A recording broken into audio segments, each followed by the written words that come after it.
नमस्कार दोस्तों, मैं आपका दोस्त आशीष पुंडीर आपके अपने चैनल ASR इंग्लिश पे आपका स्वागत करता हूँ। आज हम next story the cat and the old mouse को पढ़ेंगे। ठीक है, इस स्टोरी का टाइटल है। गाइस, आपसे रिक्वेस्ट है कि आप अपनी कॉपी पेंसिल लेके रखें और अगर आपको कोई नया वर्ड्स मिलता है तो आप उसे नोट डाउन कर सकते हैं। ठीक है, और हम इसमें ये भी सीखेंगे कि सेंटेंस किस तरीके से बना है और एक एक वर्ड का मीनिंग हम जानेंगे। ठीक है, तो समय को ना बर्बाद करते हुए आगे चलते हैं। The cat and the old mouse. देखिए, कैट बोलते बिल्ली को, एंड मतलब होता है और। ओल्ड माउस का मतलब होता है एक बूढ़ा चूहा या पुराना चूहा। ठीक है, a cat did not really like that old mouse, है ना। तो इसका क्या मतलब है कि एक बिल्ली थी, डिड नॉट लग रहा है। देखो, डिड लग जाए, यदि डिड नॉट कहीं भी लगा हुआ है तो उसके साथ मैंने आपको बताया था फर्स्ट फॉर्म आती है। तो डिड नॉट के साथ यहाँ पे फर्स्ट फॉर्म लाइक आ रही है ना। रियली एक एडवर्ब है और लाइक एक आपका फर्स्ट फॉर्म है। ठीक है, लाइक का मतलब होता है पसंद करना, रियली का मतलब होता है वास्तव में, है ना। तो ठीक है, तो a cat did not really like that old mouse. That का मतलब होता है उस, है ना। उस बूढ़े चूहे को पसंद नहीं करती थी। एक बिल्ली थी, वास्तव में पसंद नहीं करती थी उस बूढ़े चूहे को। एंड वांटेड और चाहती थी, to get rid of it one day. And wanted का मतलब चाहना, टू गेट रिड ऑफ इसका क्या मतलब होता है छुटकारा पाना। ये पूरे वर्ड को आप याद रख सकते हो। इसका क्या मतलब होता है, गेट रिड ऑफ का मतलब होता है छुटकारा पाना, है ना। और इट किसके लिए यूज़ हुआ है, चूहे के लिए यूज़ हुआ है ना। और मतलब उससे छुटकारा चाहती थी एक दिन। द ओल्ड माउस गैदर्ड, जो बूढ़ा चूहा था, old mouse gathered all the other mice to discuss the cat's plan. जो बूढ़ा चूहा था उसने इकट्ठे कर लिए, गैदर्ड का मतलब इकट्ठे करना, ऑल मतलब सभी, the other mice, all the other mice का अदर मतलब दूसरे, माइस मतलब होता है चूहा। देखिए, माउस जो होता है MOUSE जो होता है वो सिंगुलर नंबर होता है ना। और इसी का प्लूरल होता है माइस, MICE। ये प्लूरल होता है माउस का प्लूरल होता है माइस। ठीक है, तो यहाँ ज़्यादा चूहों को इकट्ठा कर रहा है ना, तो इसलिए माइस, है ना। तो वो कह रहा है the old mouse gathered all the other mice, मतलब उसने दूसरे चूहे इकट्ठे कर लिए थे, to discuss the cat's plan. Discuss का मतलब डिस्कस करने के लिए, डिस्कस समझते हो, मतलब वाद विवाद करने के लिए बिल्ली के प्लान को मतलब उसको डिस्कस करने के लिए। ही टर्न टू दैम, मतलब वह जो चूहा था, ही टर्न मतलब मुड़ा, टू दैम वह उनकी तरफ को मुड़ा, और एंड सैड और उसने कहा, he will scare the cat away so that it would never think of chasing us away. इसका क्या मतलब है पूरे का, कि we will scare the cat away, मतलब हम बिल्ली, स्केयर का मतलब होता है डराना। स्केयर का क्या मतलब होता है, किसी को डराना या डरा कर भगाना, ये मतलब होता है स्केयर का, है ना।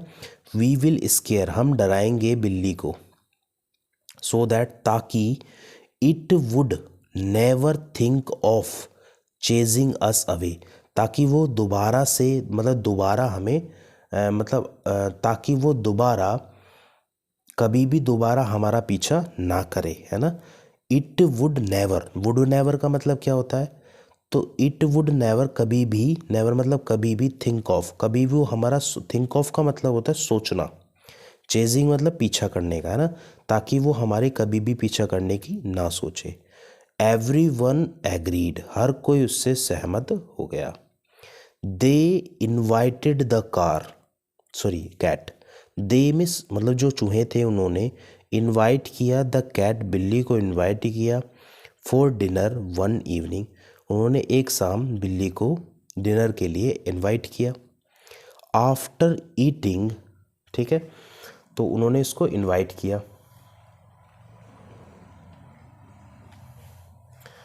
तो after eating all that was served, after का मतलब बाद में, ईटिंग मतलब खाने के बाद, ऑल है ना, सभी खाने, all that served, all that was served, जो सब चीज़, ऑल दैट का मतलब वह सब चीज़ जो सर्व हुई थी, सर्व का मतलब होता है परोसी गई थी, जो सब परोसी गई थी उनको खाने के बाद, द कैट प्रिटेंडेड, प्रिटेंडेड का मतलब होता है बहाना बनाना, प्रिटेंडेड का क्या मतलब होता है बहाना बनाना।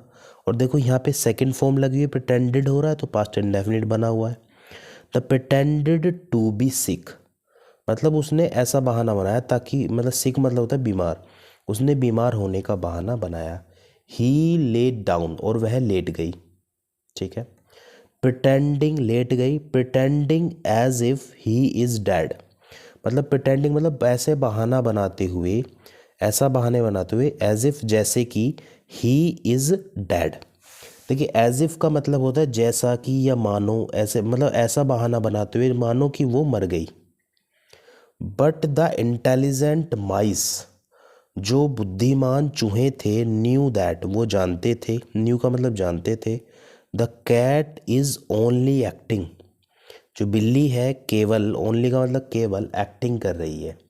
सो they brought a large sack of flour, so इसलिए दे ब्रॉट, ब्रॉट मतलब लाए, अ लार्ज मतलब बड़ा, सैक मतलब होता है थैला, ऑफ फ्लावर, फ्लावर मतलब होता है आटा, है ना, इसलिए वो एक बड़ा थैला, चून का एक बड़ा थैला लेके आए, आटे का एक बड़ा थैला लेके आए।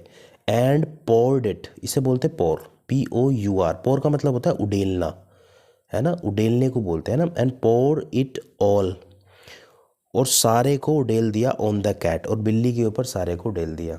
Just as the flour went inside the cat nose, जैसे ही जो चून था, जो आटा था, वेंट मतलब गया, इनसाइड मतलब अंदर, द कैट्स नोज मतलब बिल्ली के नाक में जैसे ही वो अंदर चला गया चून, ही स्नीज्ड, वह जोर से छींकी, सो हार्ड, ही स्नीज्ड सो हार्ड मतलब वो बहुत जोर से छींकी, दैट ही गोट अप, और वो उठ गई, एंड रैन अवे, और वो भाग गई, एंड नेवर केम, और कभी भी नहीं आई, क्लोज पास में, टू एनी माइस, किसी भी चूहे के पास में नहीं आई। तो देखिए इससे क्या हमें सीख मिलती है गाइस, देखिए सीख क्या मिलती है कि नेवर ट्राई, कभी भी कोशिश ना करें, टू चीट एनिमल, कभी भी किसी को ना चीट करने की कोशिश हमें नहीं करनी चाहिए। इसमें आपको पता होगा कि बिल्ली जो थी वो उन्हें चीट करना चाहती थी, मतलब चुपचाप उन्हें खाना चाहती थी चूहों को। तो हमें ना कभी भी चीटिंग नहीं करनी चाहिए गाइस, हमें लॉयल बना रहना चाहिए, ठीक है। अगर गाइस आपको ये स्टोरी अच्छी लगी तो आप मेरे चैनल को सब्सक्राइब कर सकते हैं, लाइक कीजिए, शेयर कीजिए, कमेंट कीजिए। Thank you guys.